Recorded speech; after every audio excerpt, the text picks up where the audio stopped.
La place du mental dans la réussite, c'est comment on se sent ancré dans le projet que l'on a. Est-ce qu'on est animé par ce projet? Est-ce qu'on rentre et le corps pétille et on a envie tous les jours d'y revenir? Et ça, c'est avoir un mental déterminé avec une belle intention. Si on n'a pas un mental très fort, il est certain qu'il arrive un moment où on sera arrêté. Le travailler, c'est enfoncer des portes qui ne s'ouvriront jamais.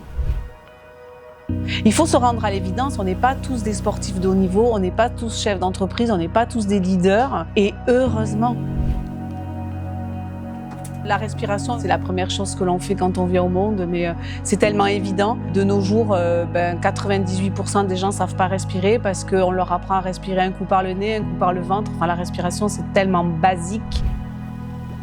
Ça ne va jamais être fluide et simple. Je leur dis toujours d'aller devant, d'avancer, de jamais se retourner. Tout est possible, rien n'est simple. En fait, cette phrase, elle est magique. Il faut toujours se projeter sur un plan B.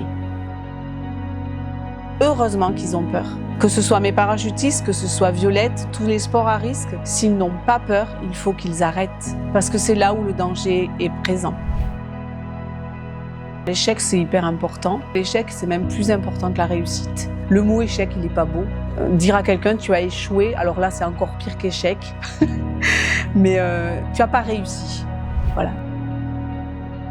L'écriture, la visualisation, la mise au repos de l'esprit qui vagabonde en permanence, donc le vide. Mais le vide, c'est pas s'asseoir, fermer les yeux et s'arrêter. Le vide, c'est pouvoir marcher sans penser,